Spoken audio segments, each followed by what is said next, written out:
నమస్కారం ప్రజలారా. ఆరవ్ వర్మ సన్న సిదిరి అప్పలరాజు నేపాల్ మొక్కపైన. సరే, ఎందుకు శివరాజా ఏం జరిగిందనేది నేనేం ప్రత్యేకంగా చెప్పాల్సిన అవసరం లేదు. రాష్ట్రంలో ఉండేటువంటి ప్రజానికానికి అందరికీ కూడా తెలుసు సిదిరి అప్పలరాజు కుమారుడు చేసినటువంటి ఘనకార్యం ఏందనేది. ఇక మనం పోతే సిదిరి అప్పలరాజు కొడుకు చేసిన ఘనకార్యాన్ని స్వయంగా మన జగనన్న మాట్లాడుతున్నాడు. చాలా చిన్నపిల్లోడు అప్పలరాజు కొడుకుని అరెస్ట్ చేయటమో లేకుండా ఉంటే అప్పలరాజు కొడుకు ఏమీ తెలియదు. 18 సంవత్సరాల వయసు ఉన్నవాడు. మరి యాక్సిడెంట్లు జరుగుతూ ఉంటాయి, ప్రమాదాలు జరుగుతూ ఉంటాయి రాష్ట్రంలో అని చెప్పి చెప్తాడు. ఓకే, బాగానే ఉండదు. ఎందుకంటే మనకు బైక్తో గుద్దితే చచ్చిపోయింది, అదే పెద్ద సమస్యగా అన్న ఫీల్ అవ్వడు. ఎందుకంటే స్వయంగా ప్రయాణించేటువంటి కారులోనే ఆ కారుకుండే టైర్ల కింద మనసులు పెట్టి తొక్కించినటువంటి చరిత్ర కలిగినటువంటి మనము బైక్ పోయి ఏరే వాడిని కుదటంలో ఇది పెద్ద పరిగణలోకి తీసుకోవాల్సినటువంటి అంశం కాదనేది మనోడి యొక్క అభిప్రాయం, నా అభిప్రాయం కాదు. ప్రాణం ఎవరిదైనా ప్రాణమే. ఇకపోతే వాస్తవాలు ఏంది, ఏమి జరిగింది, ఏంది కథ అనేది ఆంధ్రజ్యోతిలో వచ్చినటువంటి కథనాన్ని మనం ఒక్కసారి పరిశీలిద్దాం ప్రజలారా. దొరికిపోయారు అని పెద్ద హెడ్డింగ్ అయితే పెట్టినారు. ఆరవ్ వర్మ స్నేహితుడు సిద్ధార్థ త్యాడి అరెస్టు, వ్యవస్థలను తప్పుదోవ పట్టించినందుకు మాజీ మంత్రి అప్పలరాజు పైన కేసు. ఆంధ్రజ్యోతి కథనంతో బట్టబయలైన నిజం. మాజీ మంత్రి అప్పలరాజుకు చట్టం అంటే తెలీదా, చట్టాలు తెలియకుండానే ఈయన ప్రజాప్రతినిధి అయినాడా? చెప్పండి, దీనికి ఏంది కథ అని. కుమారుణ్ణి కేసు నుంచి తప్పించేందుకు యత్నించిన ఆయన నిందితుడే కదా, అతను కూడా నిందితుడే. మంత్రి కొండపల్లి శ్రీనివాసు మృతుడి కుటుంబాన్ని పరామర్శ, 10 లక్షల రూపాయల ఆర్థిక సహాయం.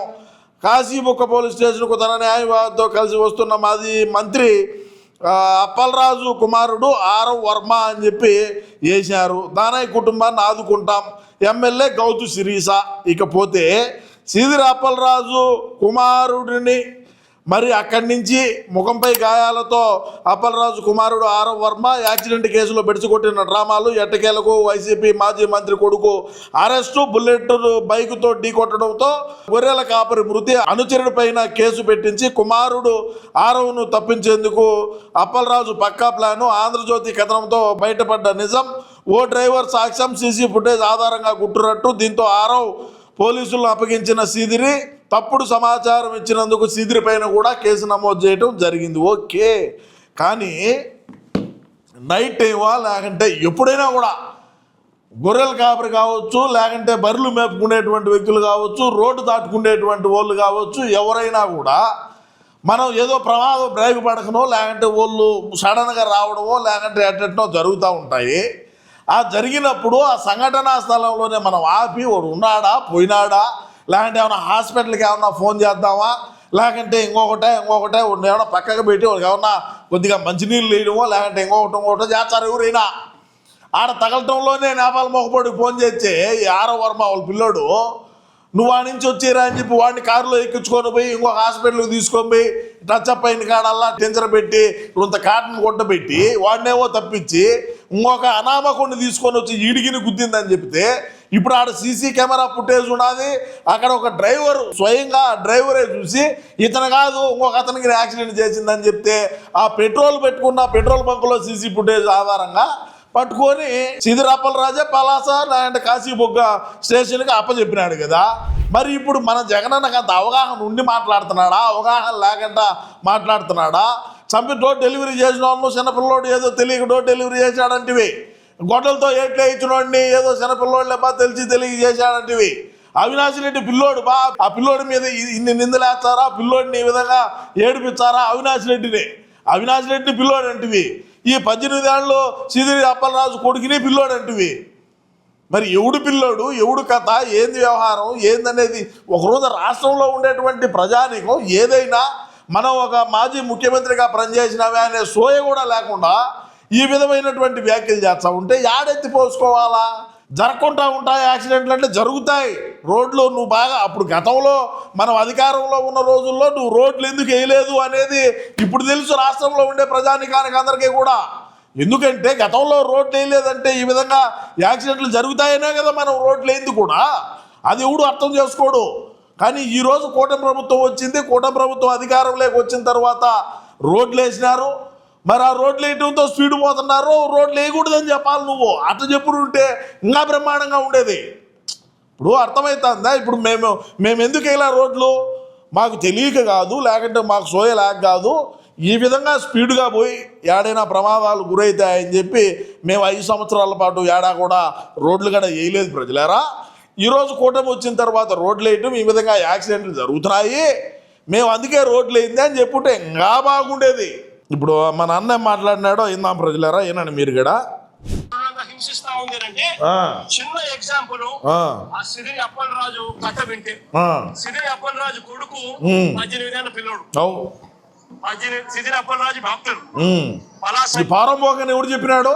సిరి అప్పలరాజు డాక్టరే. మేమేమన్నా అంటివా? పొరంపోకోడు, అవినీతి పరుడు, లేకంటే ఇంకొకటి ఒక బోకు ప్రభుత్వ స్థలాలను కబ్జా పెట్టినాడు, రెవెన్యూ డిపార్ట్మెంట్ వాడుకొని 100 కోట్ల రూపాయలు అవినీతి చేశాడు, మేమేమన్నా చెప్తావా? నువ్వే చెప్తున్నావు ఒక డాక్టర్ అని. డాక్టరే, మేము అవులే అనడం లేదా? చెప్పు. ఫిషింగ్ మంత్రి అంతే అయితే మేలే అవులే. సిరి అప్పలరాజు కొడుకు 18 ఏళ్ల పిల్లోడు బైకు తోలుతా ఉండి కర్మవశాత్తు బైకు తోలుతా ఉండి ఎవరిలో గుద్ది బైకు తోలుతా ఉండి ఒక మనిషి చనిపోయాడు. అప్పుడు నువ్వేం చెప్పాలా? కూటమి వచ్చిన తర్వాత రోడ్లు బాగుండా, ఈ రోడ్లు బాగుండటంతో మా మాజీ మంత్రి కొడుకు స్పీడ్ పోయినాడు, ఆ స్పీడ్ పోయి కంట్రోల్ చేయలేక ఆ మనిషిని గుద్దినాడు, ఆ మనిషి ప్రాణాలు కోల్పోయినాడు అని చెప్పాలా? ఇనుంటారు ప్రజలు. ఈ పోకు మాటలు చెప్తే ఏంట్రయ్యా? చెప్పు.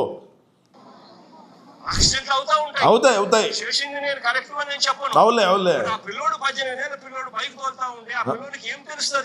ఏం తెలియదు. ఒకసారి జరుగుతాయి. జరిగినప్పుడు నువ్వేం చేస్తా ఉన్నావు? ప్రభుత్వం ఏం చేసిందో తెలుసా? ఆ సిదిరి అప్పలరాజు కొడుకును మర్డర్ కేసులో హోమ్సైడ్ కి సోమసైడ్ సెక్షన్ పెట్టి ఇరికించాలని ప్రయత్నం చేసింది. నిజంగా ఈ ప్రభుత్వం మానవత్వం ఉందని అడుగుతా ఉన్నా. చివరికి జడ్జి తప్పులు బట్టి ఏం సెక్షన్ పెడతానరయ్యా మీరు? 18 ఏళ్ల పిల్లోడి మీద మర్డర్ కేసు ఏంది పెట్టడము? అరే యాక్సిడెంట్ అయ్యింది, తప్పు జరిగింది, కానీ మర్డర్ కేసు పెట్టడం ఏందయ్యా అని చెప్పి జడ్జు తిట్టి సెక్షన్ మార్పించింది. సరే, ఇప్పుడు ఒక ప్రజాప్రతినిధిగా పనిచేసినటువంటి మన పార్టీకి సంబంధించిన సిదిరి అప్పలరాజు గారు నిజంగా ప్రజల మీద, ప్రజల పక్షాన, ప్రజలంటే ఆయనకు ప్రేమ ఉంటేనో, లేదంటే ప్రజల మీద అభిమానం ఉంటేనో, నేను మాజీ మంత్రిగా పనిచేసినాను, నా కొడుకు తప్పు చేసినాడు, తప్పు ఎవరు చేసినా కూడా తప్పేనని చెప్పి ఆయన ఆలోచన చేసుకొని వాళ్ళ కొడుకు తప్పు చేశాడని స్వయంగా పోలీసు వాళ్ళకి అప్పచెప్పుంటే బ్రహ్మాండంగా ఉండు. మరి అదే ఆరవ వర్మ ఎవడైతే సిదిరి అప్పలరాజు పిల్లోడికి వాళ్ళ కొడుకున్నాడో, వాళ్ళ కొడుకు స్థానంలోకి వేరే వాడిని తీసుకొని వచ్చి వాడు నిందితుడిగా చిత్రీకరించినారు అంటే ఈడిగడ నిందితుడే కదా. మరి ఇప్పుడు ప్రభుత్వాన్ని తప్పుదోవ పట్టించుంటే కదా, గవర్నమెంట్ పోలీసుల్ని తప్పుదోవ పట్టించినాడు, ఖచ్చితంగా తప్పుదోవ పట్టించినట్టే సాక్ష్యాధారాలను వేరు చేసి నిందితుడు స్థానంలోకి వేరే వాడిని తీసుకొని వచ్చి ఈడికి నిందితుడు అనటంతో ఇదేంది? దీన్ని ఏమంటారు? ఇది కరెక్ట్ మార్గమా? ఇప్పుడు సిదిరి అప్పలరాజు కూడా మరి మింగా లోపల వీడి మీద కూడా కేసు కట్టి ఈ మన నేపాల్ మొక్కపోవడం కూడా దోయాల తోచారు దగ్గరలో. సరే, ఏది ఏమైనప్పటికీ రాష్ట్ర ప్రజలారా, మాకు మాట్లాడడం చేత రాదు. మా ఓడు ఈ రోడ్లు స్పీడ్ పోయినాడు కొట్టాడు అనుకుంటా, రోడ్డు బాగుండింది, స్పీడ్ పోయినాడు. మరి రోడ్లు ఎవడేమన్నాడు? రోడ్లు కొంతలు ఉంటే ఈరోజు ఆ స్పీడ్ పాదు కదా మా సిదిరి అప్పలరాజు కొడుకు అని కూడా చెప్తాడు.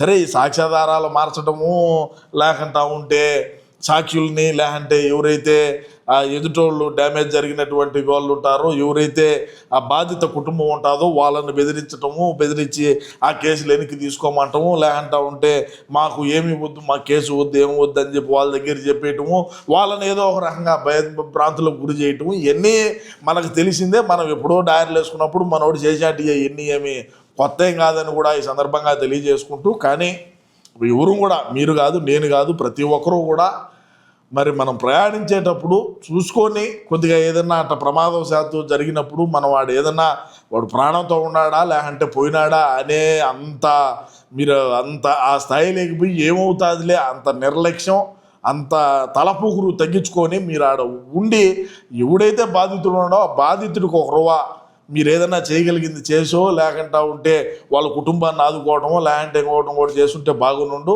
మొత్తానికే అసలు సాక్ష్యాధారాలే లేకుండా అసలు కొట్టినోడే ఈడు కాదు అనే రీతిలోకి మీరు పోయి మళ్ళా పోలీసు వాళ్ళ దగ్గర మెడిదెబ్బలు తిని ఈరోజు ఆ సీసీ ఫుటేజ్ అంతా బయటికి తీయడంతో నీ కొడుకు నువ్వే తోడుకొని పోయి పోలీసు వాళ్ళ దగ్గర ఇడిచిపెట్టి రావడం అనేది ఒకసారి నువ్వే ఆలోచన చేసుకో సీదిరి అప్పలరాజు అని కూడా నేను ఈ సందర్భంగా తెలియజేసుకుంటూ, ఏది ఏమైనప్పటికీ మన పార్టీలో ఉండేటువంటి వ్యక్తులు పోరంబోకులైనా, డెకాయిట్లైనా, హౌలేలైనా, రౌడీ షీటర్లైనా, పెట్లర్లైనా, ఎర్రచందన స్మగ్లర్లైనా, గంజా అమ్మే వ్యక్తులైనా, గుట్కా చేసే వ్యక్తులైనా, మట్కాలు చేసే వ్యక్తులైనా, ఎవరినైనా సరే మన అన్న వెనకేసుకొని వచ్చాడు అనే దానికి నిదర్శనం ఈరోజు మన జగనన్న మాట్లాడిన ఈ వీడియో నేను కూడా నేను ఈ సందర్భంగా తెలియజేసుకుంటూ నమస్కారం.